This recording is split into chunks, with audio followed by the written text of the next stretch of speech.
Hi, Gemini. Welcome sa channel na to.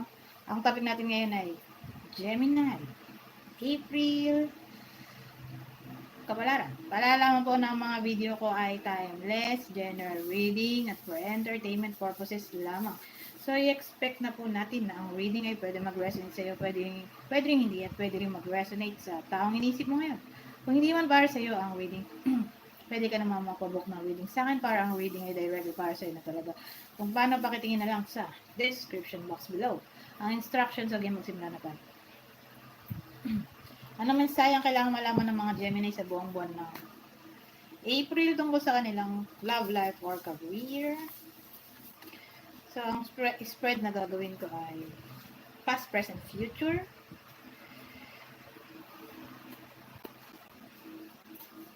Okay.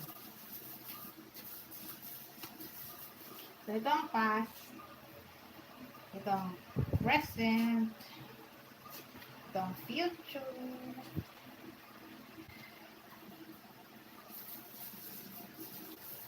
Okay.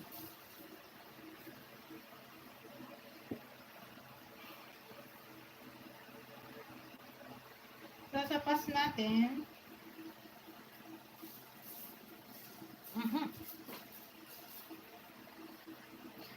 hindi ko alam kung kita ba ito. Kasi yung sa gabal yung flash, tapos yung ilaw sa taas. Anyways, so dito, merong pusa na masaya. Nandun siya sa kanyang comfort zone. Ang ganyan dating. Puro halaman. So, sa view ng pusa, kung tayo yung pusa, at yung mga halaman niya yung gold. So, ang dating masaya, sa past, mukhang naging masaya when it comes to career. Although may pandemic ngayon, may pandemya, parang ang dating sa past ay sabihin natin marami ang nawalan ng trabaho, pero ang dating sa past ay nakagawa ka ng way para magkapera. Or sabihin natin yung iba sa inyo ay kahit nagkaroon ng pandemya ay nagkaroon pa rin ng work. Hindi nawala. Hindi nawala. Isa sa mga swerte na hindi naapektuhan ng trabaho. Or may racket kaya may pera, ganon. Although may may hinihintay pusa doon sa kuweba na lumabas yung mabait or rat. Ayun yung rat. Ang cute. Tingnan mo. Ayun yung rat, oh. Tapos may hinihintay siya doon. So, siguro sa kakahintay ng rat, nakatulog na siya. At ayun, napunta yung rat sa dream niya. OMG. Parang may hinihintay. Or hinintay since past to. May hinintay ka sa past.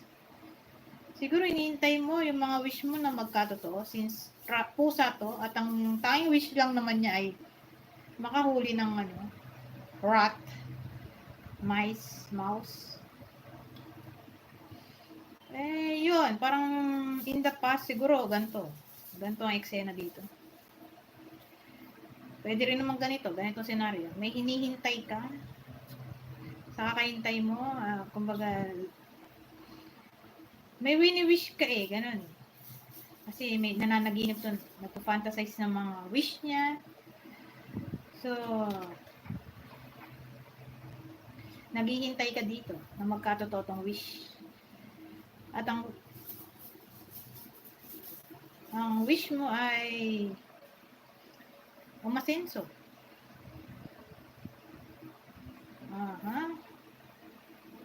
Parang ganun, ang desire mo sa past. Naghihintay ka umasenso, nag-wish ka na umasenso or umunlad. Ganun. Teka, ano bang ito?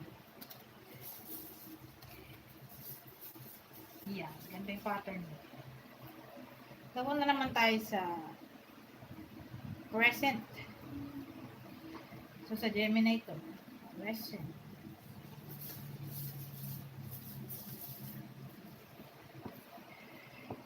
So, sa present, naghihintay ka pa rin. Kasi ano, nakatingin yung pusa sa labas ng pinto, may hinihintay siyang pumasok. Ano to? Ito naman, nakatingin sa ano? Sa isda. Sa fountain. Malay mo may isda doon sa ano, fountain or tingnan natin. Parang yung attention niya ay nasa iba. Sa bagay, ito rin naman, attention niya nasa labas. Ito naman, nandito yung attention niya. Nasa isda. Siguro yung isda sa drawing. Akala niya totoo.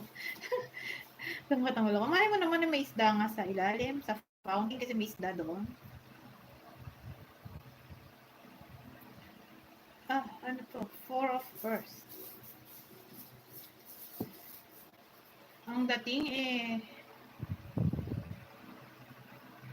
ito yung ano, parang well. Ano ba sa Tagalog yun? Balon. Balon ng kayamanan niya. Ay yung isda, leaves. Kasi kung tayo yung pusa, parang ang kayamanan natin ay leaves. Halaman. Mga gamit. Na hindi natin alam kung ano yun, kung pusa man tayo. So, parang ganun. So, ang dating ay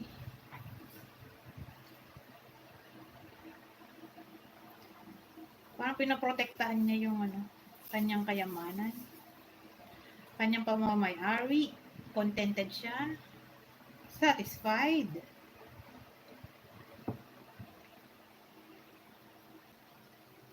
So, sa present,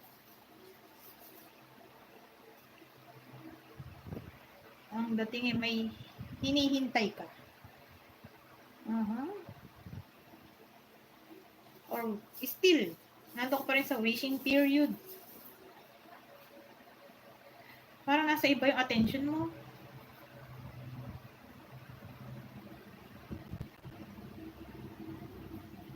Kumbaga, ang dating nasa, ito present tayo, di ba?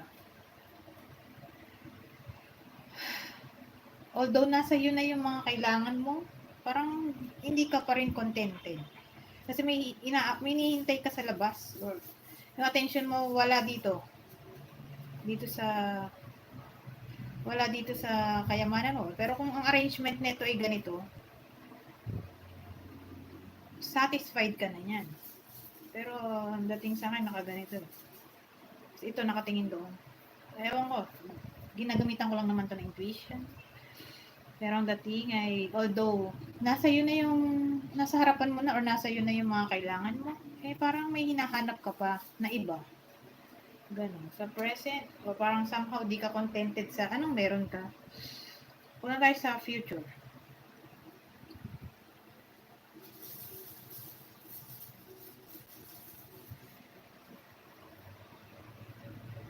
Eight of Sky Queen. Four of Sky.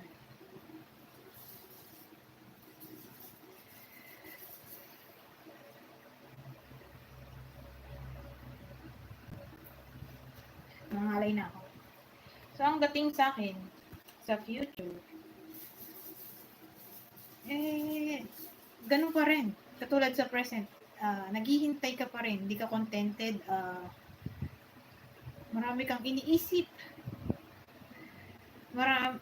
Yung mentality mo, medyo restless. Marami kang somehow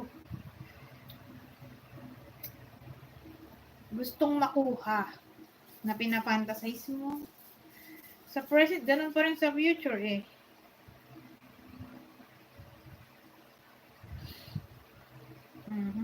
So, ano pa?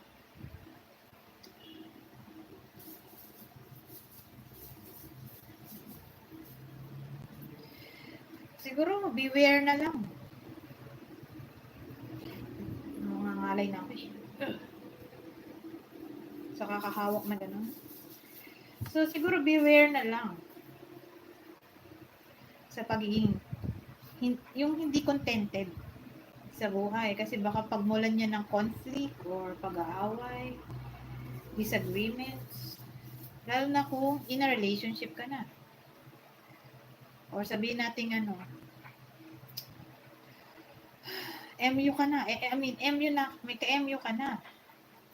Naghahanap ka pa ng iba. Mapipil at mapipil yun ng kapartner mo or ng person na tawag dito, person na lagi mong ka-chat na parang feeling niya ay hindi ka satisfied sa connection niyo, parang may kulang, ganun. Baka kasi pagsisiyan mo sa uli, kaya wag na.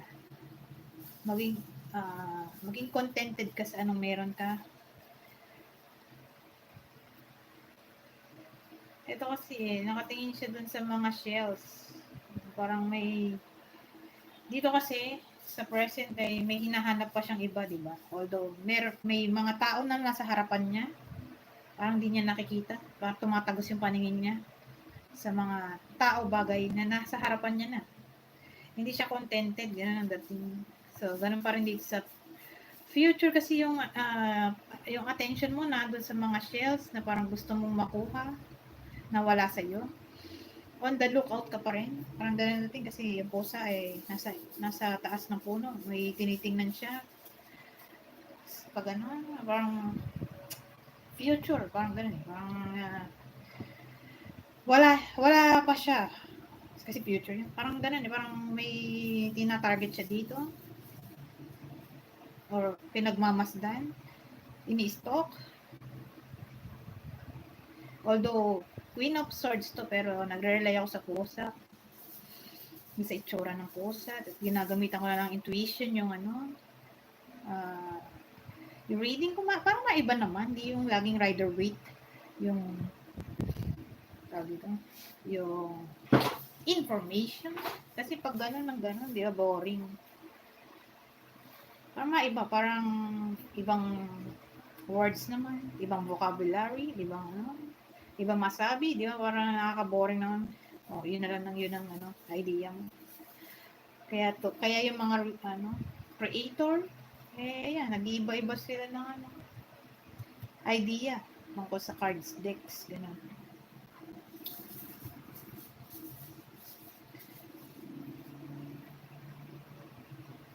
So, dito, yung pusa, ano to? Teka lang.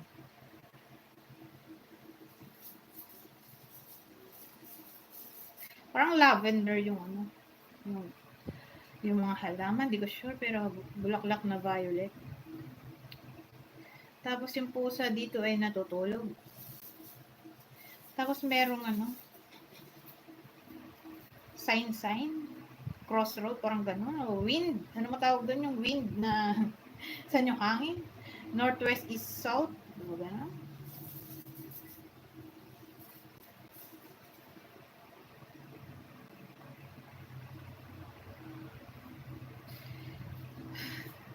Parang dating sa akin na mag-take a break kasi natutulog siya. Mag-take a break sa pagiging mapagmasid or mapaghangad or pagiging ambitious. Kasi pag ganyan na masyado kang aggressive somehow yung idea ko. Baka pagmulan ng away nga. Away, conflict. So, mag-take a break ka na lang. At mag-isip-isip kung tama ba yung ginagawa mo. Or kung may maapektuhan ka bang ibang tao sa naisip mo or ginagawa mo.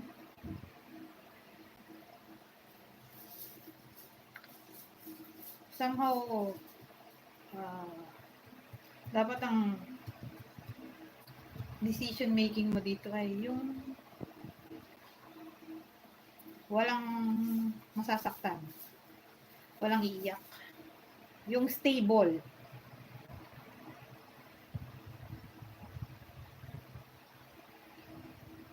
Ganon. Stable na decision na patas, fair, parang may fairness, ganon. So again, mag-isip-isip ka.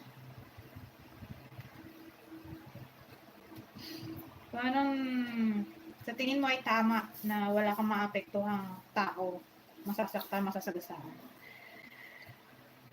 Pero kung ikaw ay in a relationship na again, wag ka na mag-look out or wag ka na maghangad pa ng iba. Kasi baka makasira yan ang connection mo. Whether in a relationship ka or may ka-MU ka na, malay mo. Alam mo yung ano, yung kakahanap mo ng shiny stone, kung hindi man to stone, shiny na bagay eh. Baka fake na bato yung makuha mo, imbis na gold. Eh fake pala na gold yung makuha mo. O, magsisi ka sa huli. Yung ano yung kakapili, bungi ang napili. Alam mo yon yung ganung ano, pamahiin or ano, sabihan. Anyways, so I think that that's it for now sa mga Gemini na napadpad sa video na to. Kindly like, subscribe, and share my video to help me grow my channel. Goodbye for now.